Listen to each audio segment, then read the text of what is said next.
again. It is July the 8th today as I'm recording this, 2020. And as you can see, it is just me and the Buddha today. So that means I really have to imagine all of you out there. I don't even have two other faces to be looking at today.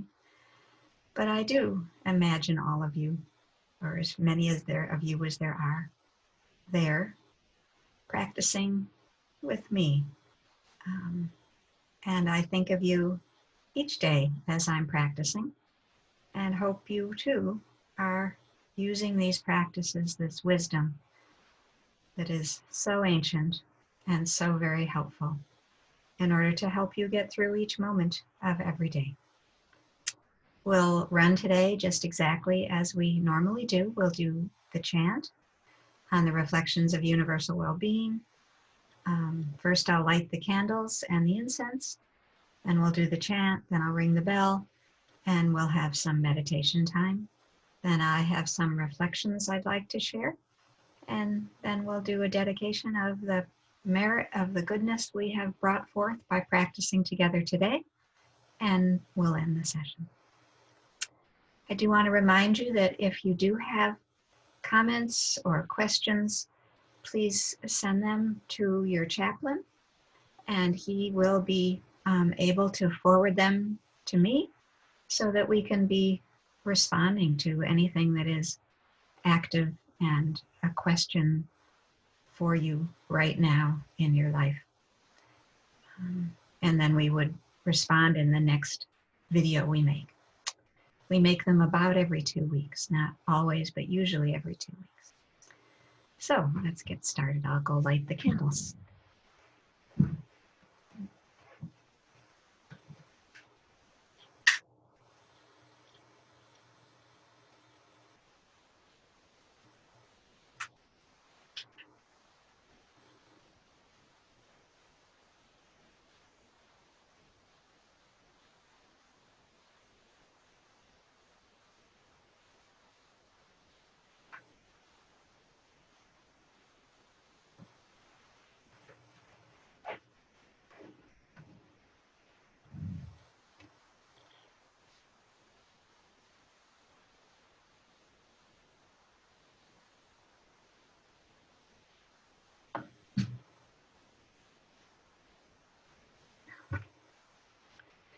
Now let us chant the reflections on universal well-being.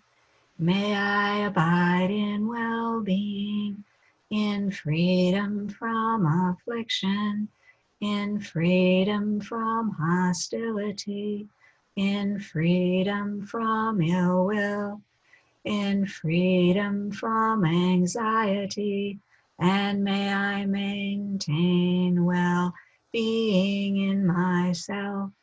May everyone abide in well-being, in freedom from hostility, in freedom from ill will, in freedom from anxiety, and may they maintain well-being in themselves. May all beings be released from all suffering, and may they not be parted from the good fortune they have attained. When they act upon intention, all beings are the owners of their action and inherit its results. Their future is born from such action, companion to such action, and its results will be their home. All actions with intention, be they skillful or harmful, of such acts, they will be the heirs.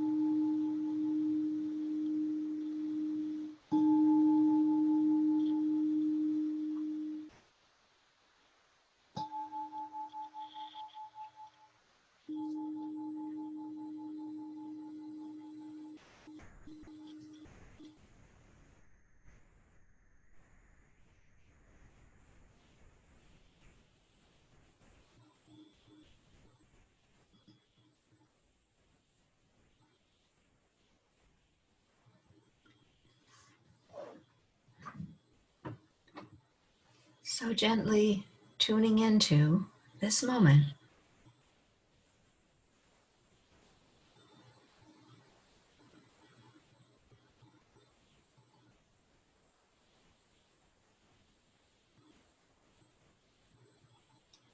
Noticing what's present.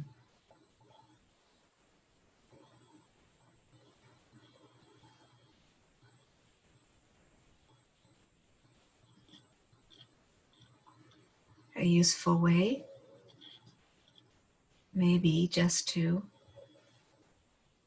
notice sounds, not naming them, not judging them, just hearing.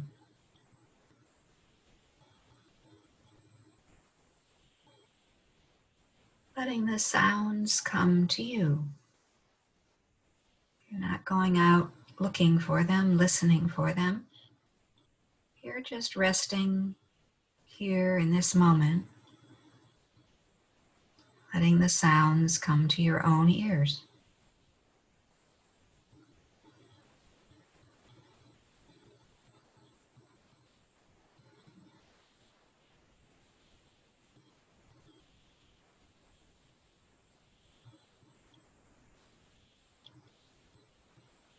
Some of the sounds might be in your own location. It might be coming from around you, from others, maybe even from outside,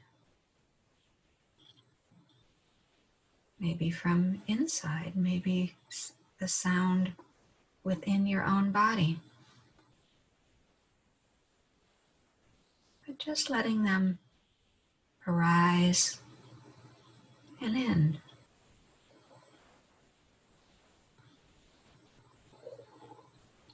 Ajahn Chah would talk about not going out to and bothering the sound. Just letting it be sound. Hearing it without reactivity. Having an awareness that there is sound present.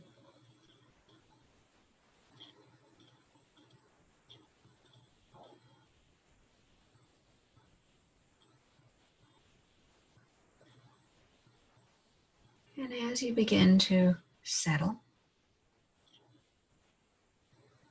into what's happening right now, you may begin to also notice the breath.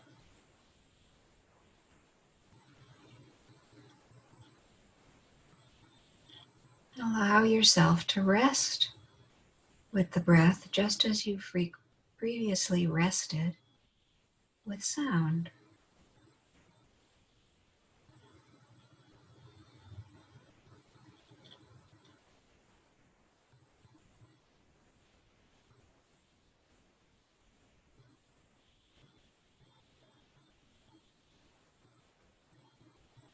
Knowing when the breath is a longer breath or when it might be shorter. Not making it any particular way other than comfortable. So if you notice that the way the breathing is happening right now is not comfortable, feel free to lengthen it or shorten it or smooth it or do whatever it is to make it more comfortable for you. But if it is comfortable or neutral, then just allowing yourself to settle your attention with it, however it may be. Just staying in the body, feeling the sensation of breathing in and breathing out.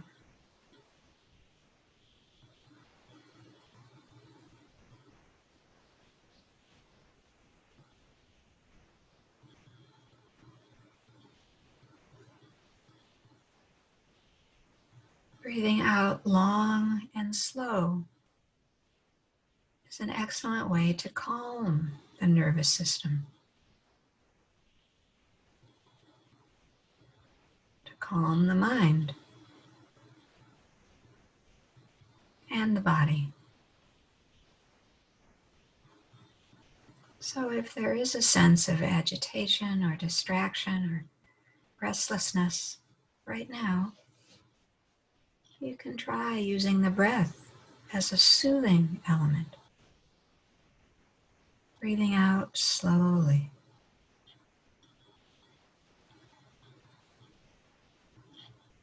Breathing a few breaths in deeply.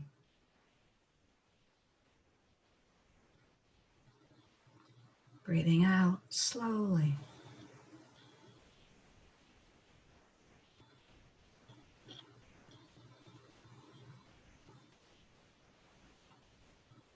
Breathing in, breathing out, as simple as that.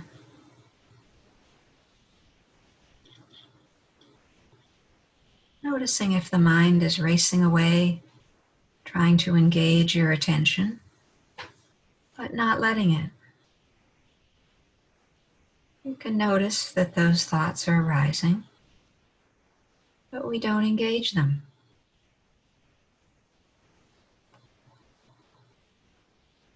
We let them be and stay with the gentle rhythm of breathing in and breathing out.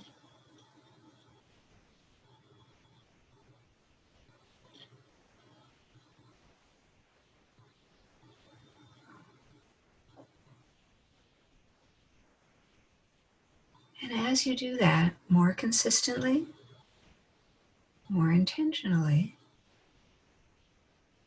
you can move from just knowing the long breath and the short breath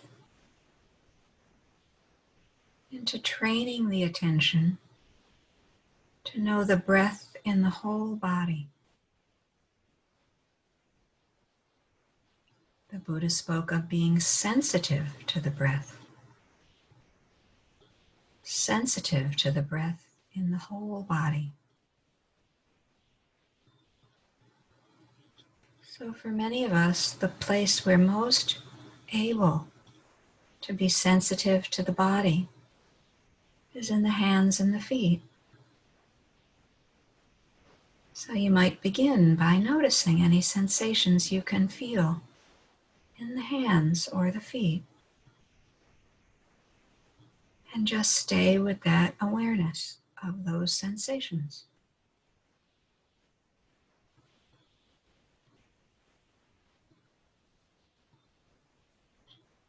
Maybe it's a tingling or a sense of warmth.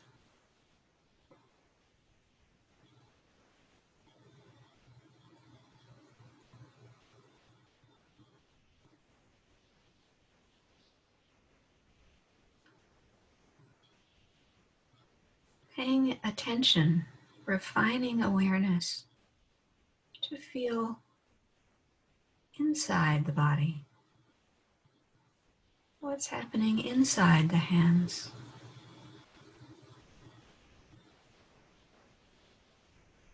And as you begin to develop that skill, it might be that those sensations can grow.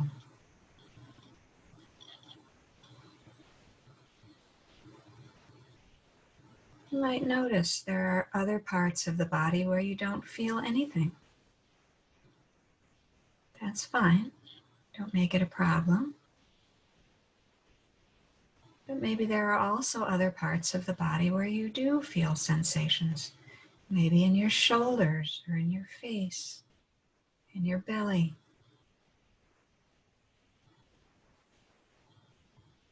So getting a sense of the whole body breathing is connecting those various points of feeling, points of sensitivity.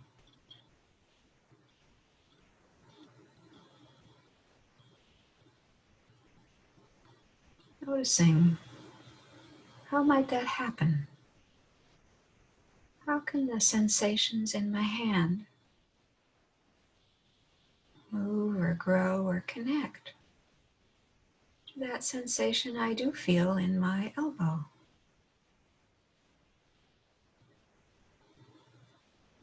just starting in a tiny area,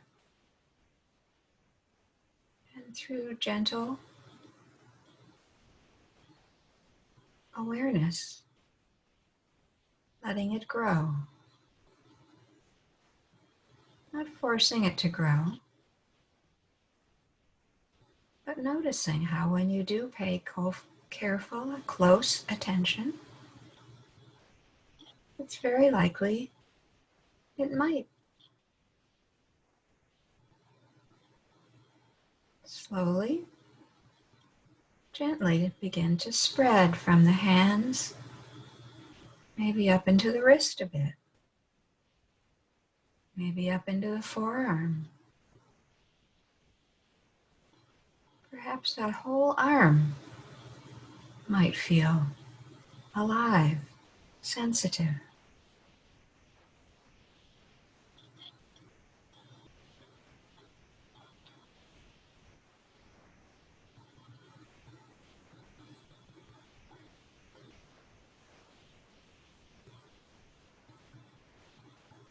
And the consequence of calming the whole, of training the whole body, training to be sensitive to the whole body, is that the body becomes calmer. The mind becomes calmer.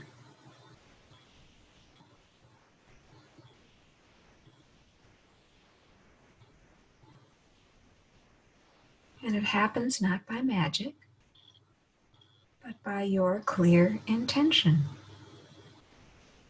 to stay present just with this body, just in this very moment.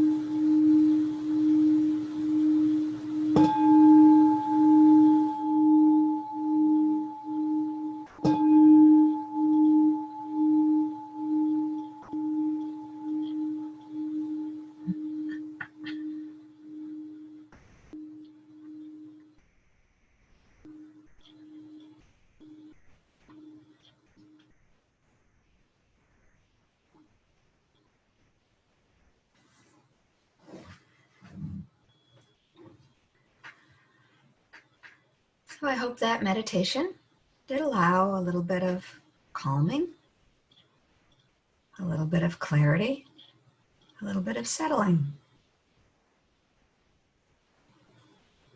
What I thought I would share today is a discussion about another aspect of this teachings, very related to what we just did, is that in the Buddha's instructions on mindfulness of breathing, he begins with talking about awareness of breathing in and breathing out.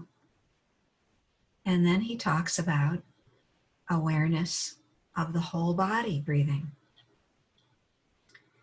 And then he talks about awareness of how the body has calmed, of calmness. And then he talks about, and each of those are, the first is just knowing, breathing in and breathing out. But then all of the subsequent steps are called trainings, that they don't just happen, that we put our intentional awareness towards these outcomes. So we put awareness and intention towards being sensitive to the whole body. We then put awareness and intention towards being sensitive to calming, to a greater sense of calm and ease. And the next is that we put awareness and sensitivity toward gladdening the heart. So this word gladdening the heart is one that the Buddha often spoke of. And it's such a useful and important practice, because often the heart is not glad, because this life is hard and things come up which lead us away from a gladdened heart. But this practice is about remembering we don't have to be turned away, that we can redirect the heart. We can broaden our awareness, broaden our perspective to remember to take in things that help us uplift and gladden the heart. This isn't easy, but it is easier than being stuck in a heart that is angry, depressed, discouraged, despairing. Having a heart that is light, filled with gratitude, that is contented, that feels connection. Those things lift the heart. Those things gladden the heart. And they are so much easier to bear. But it takes a good deal of courage to do this practice. I encountered a reading the other day called Courageous Faith that talks about this idea of uplifting the heart, of remembering, well, how do I not get caught in thinking only about things that discourage me or that lead me to feel irritated or angry or mistreated?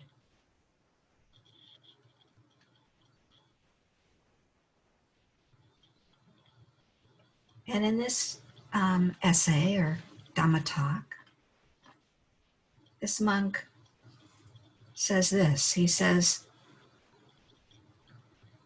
what we're aiming at is having a kind of genuine faith in the actual power of the good to transform and elevate the life of the individual and the society, to secure them against the resistance of the evil in themselves and in the world outside. So it's the idea that we take faith that there is goodness, even though we're well aware of the things that are not so good.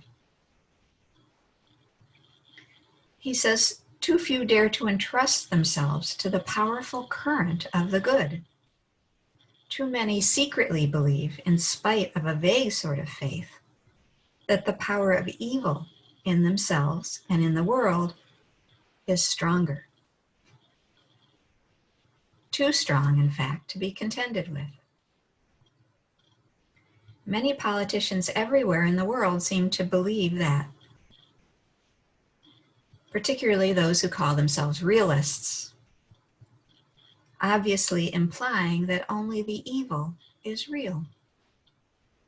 So I think that can be a useful reflection for yourself, an investigation. Do you feel that evil is more powerful than good?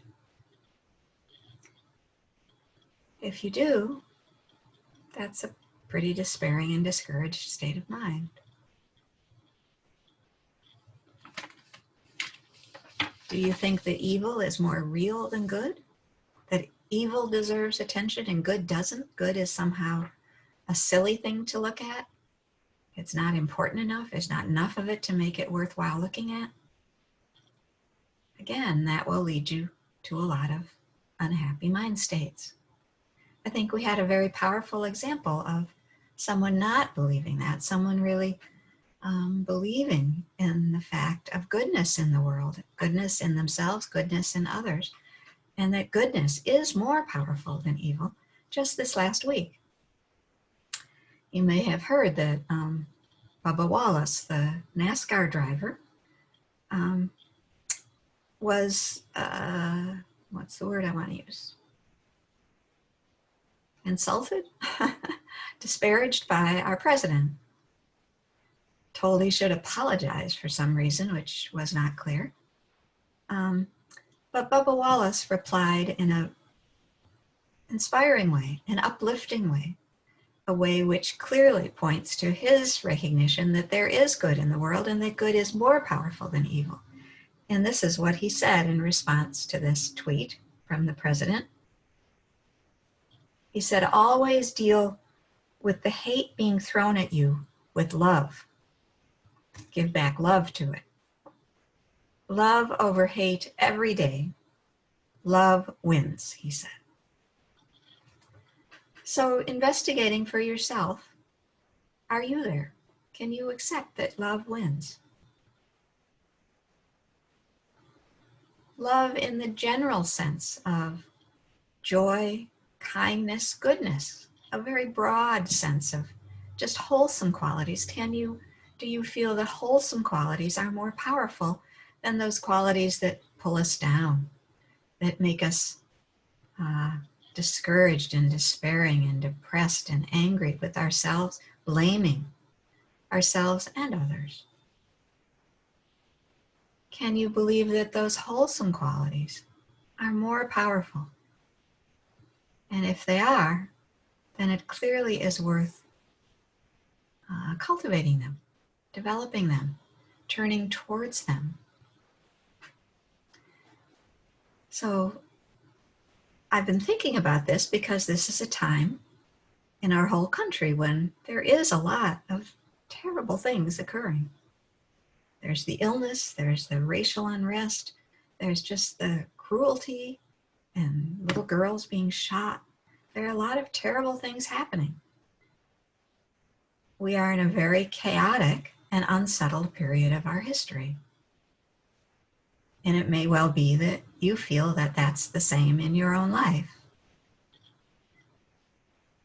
So this is a good time to consider, given all of that, how do I cultivate wholesome qualities? How do I gladden the heart? How do I uplift the heart in order to have the strength to withstand the incredible tumult, the incredible unbalance, disbalance, lack of balance that is happening in the world?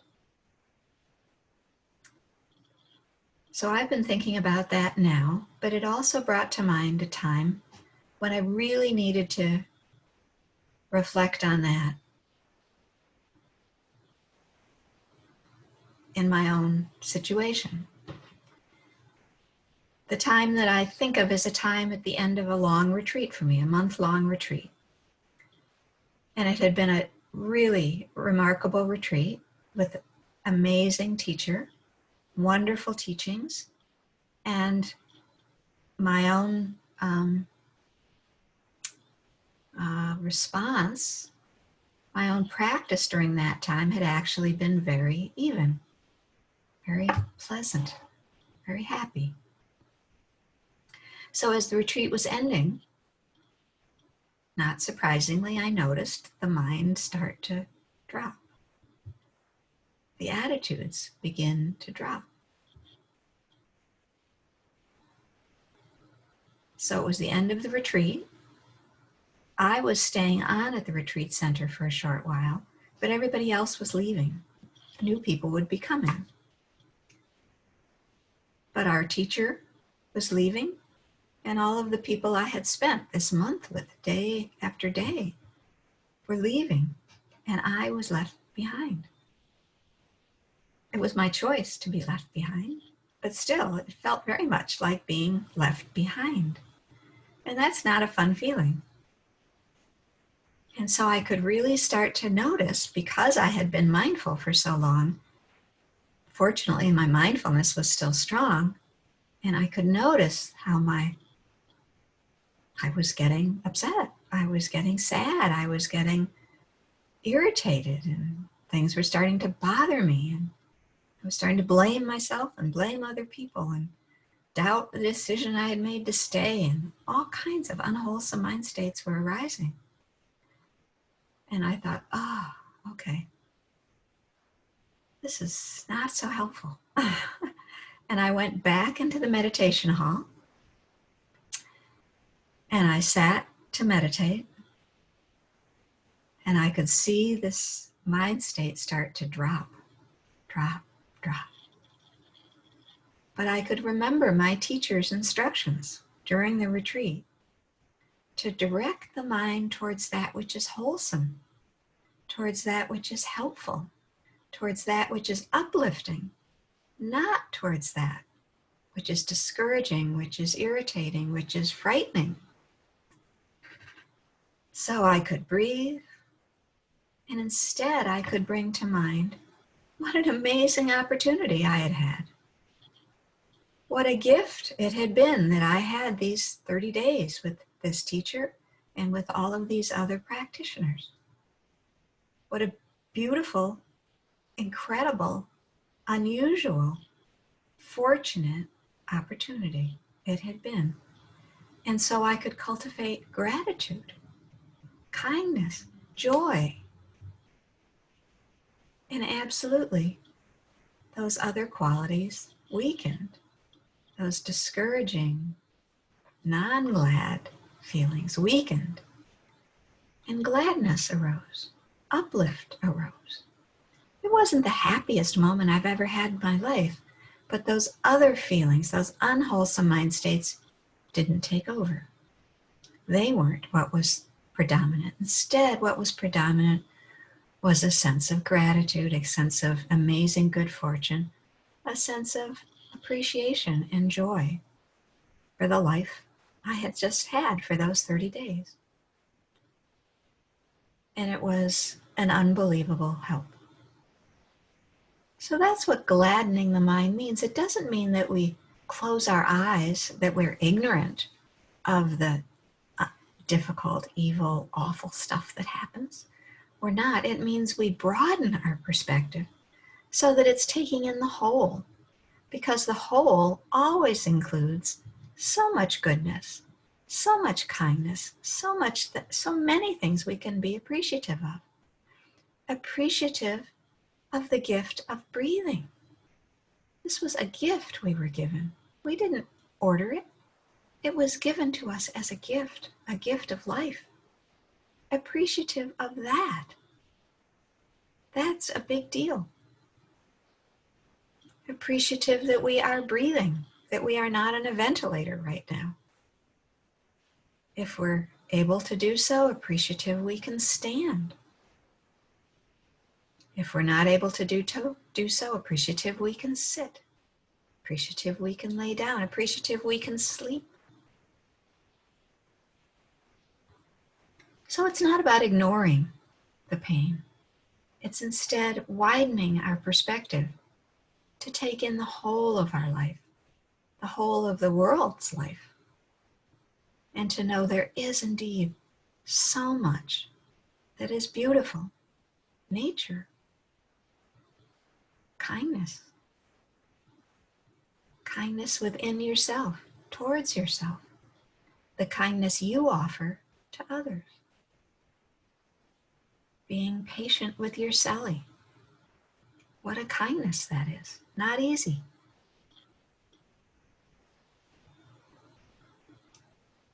So gladdening the heart is about turning toward the wholesome.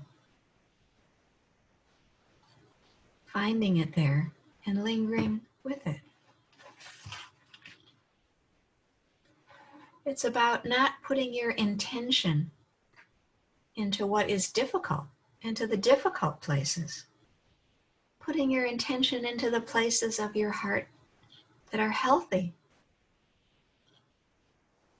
that are glad, that are appreciative, that are grateful. And expanding that. Spending time to expand that. I have another couple of stories that I thought might make sense to you. This is one from Thanissaro Bhikkhu, from a talk that he gave on gladdening the heart.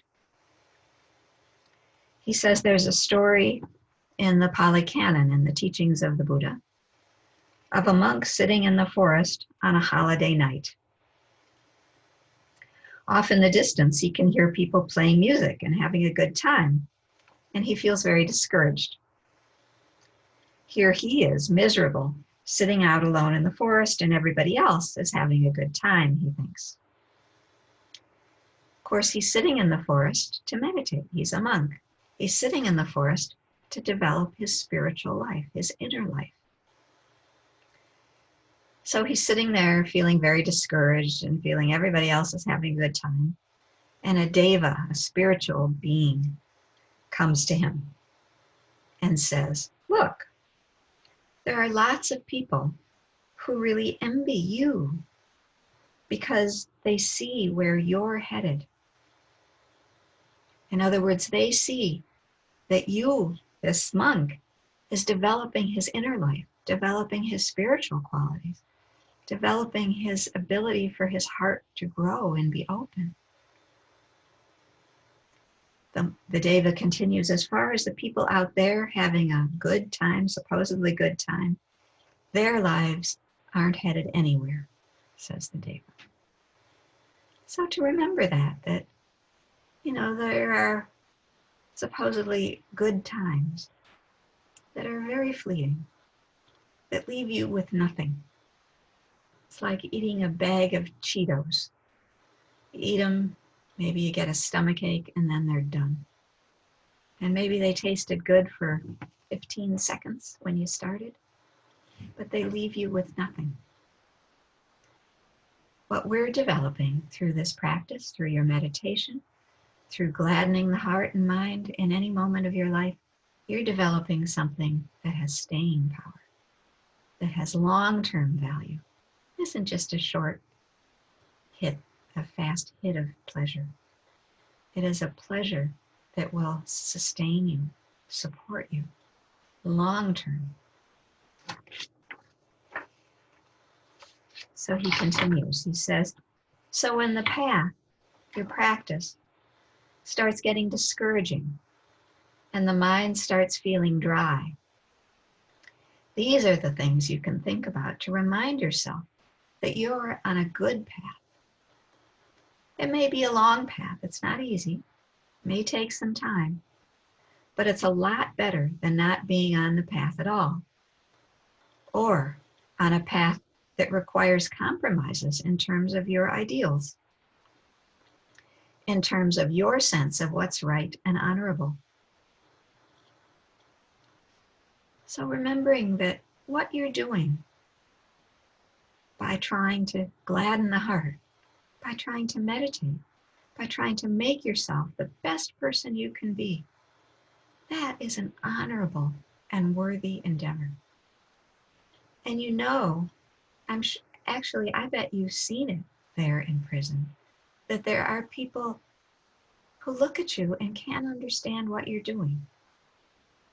Maybe they even think you're crazy because they see you and they say, why do you give up these short-term happinesses? Why do you do that? But I think they see that there is something you're doing that they envy, that they're not sure how to emulate, but they're curious about. And they envy that you do have the discipline and the wisdom and the groundedness and the self-confidence to keep trying, to keep lifting up the heart every time it begins to fall.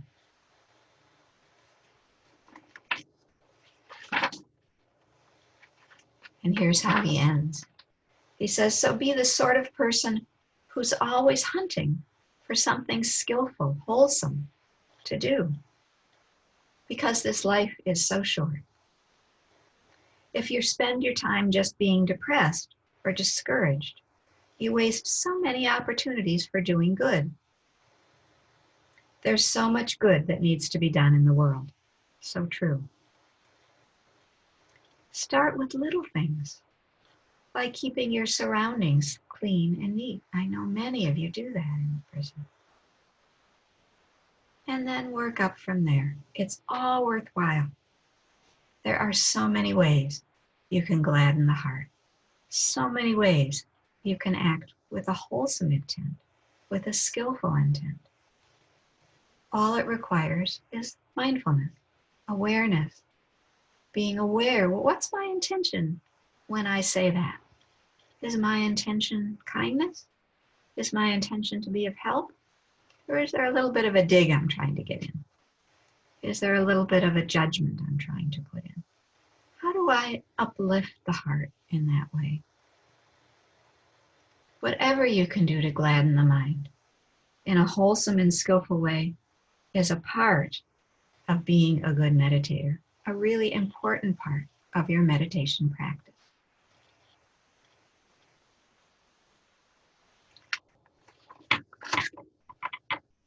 So I'll end with one short sharing that I haven't actually shared with anybody else. So the fact that I'm saying it to you will hopefully help me. So this is the beginning, just 2 days ago, was the beginning of the Rains Retreat, when monks in this tradition go into retreat for 3 months at a time. And it's very typical during this time that they make some sort of a resolve, some sort of a practice that they resolve that they will sustain for those 3 months. And so I heard a very beautiful talk the other day from my teacher about this idea of making a resolve. And I decided that would be a very wise thing for me to do too. Initially, I'm going to resolve only for a month. And we'll see at the end of the month if I feel I have the courage and the determination to keep it up. But the resolve I took actually is very related to gladdening the mind. So the resolve I made had to do with my exercise practice. I have been exercising. I exercise 4 times a week online, and it's very hard for me, and I don't like it. I don't find it fun. The teacher always says, "Oh, was that fun?" And I never find it fun. I find it hard and unpleasant. I don't like it. But because of that, I had a pretty nasty attitude about it. And every morning I would sort of tell my husband, oh no, I have to exercise today. And I would grouse, I would complain, I would whine all the time.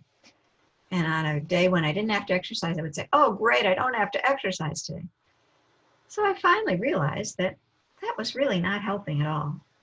So the resolution I've made is to not complain about my exercise for this month, and hopefully for all 3 months, but at least for the first month. To not complain externally to my husband, but also to watch the complaining internally.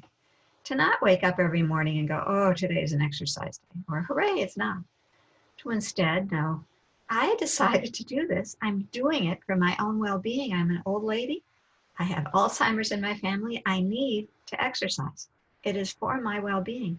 I am fortunate to be able to do it online, to have a place I can connect with online, that I am mobile enough that I can do some of these exercises still, that I can lift any weight at all anymore.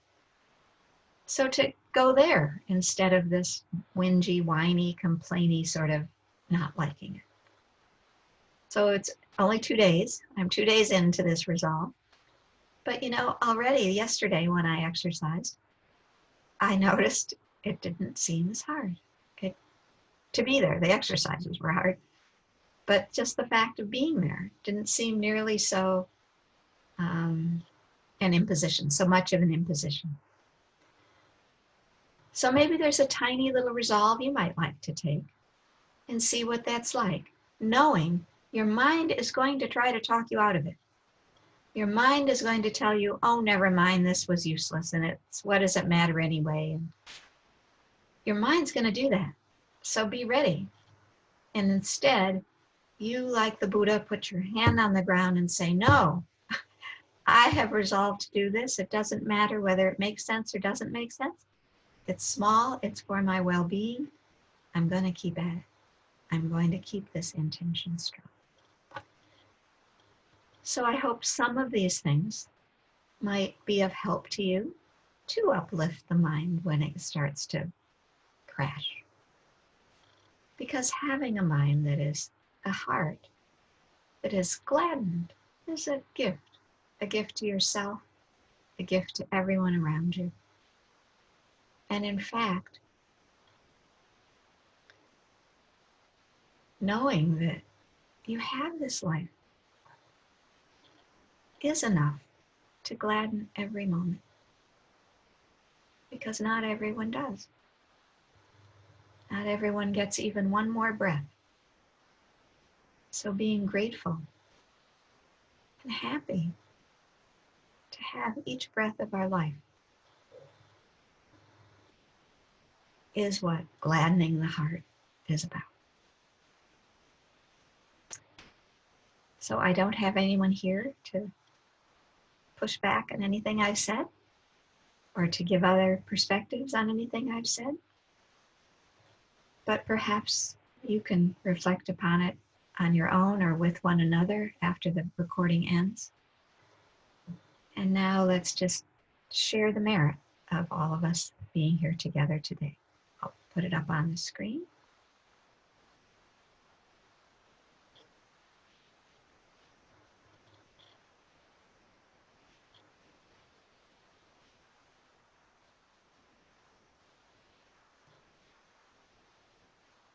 So may the merit of our time spent here together support and nourish us. May we feel inner wealth so we can practice the joy of giving, of having plenty, because our inner life, our inner heart is wealthy. May we always offer goodwill, knowing we can't control what else occurs, the course of life, of suffering, or even of death. May we see our own limits with compassion. May we offer ourselves compassion, just as we offer compassion to other people. May our practice train our hearts in clarity, in kindness, and in wisdom.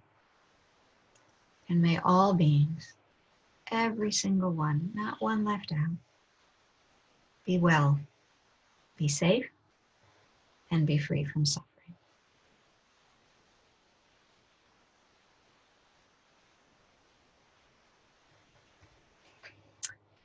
So it's my privilege to spend this time with you. I send you my greetings and very best wishes.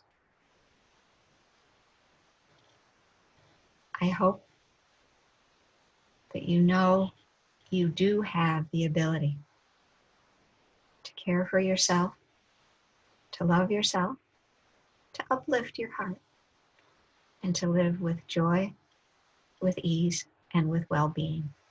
You can do that. I know you can. It takes some continuous effort. It takes some intention. But I know you can do it. May you all be well and safe.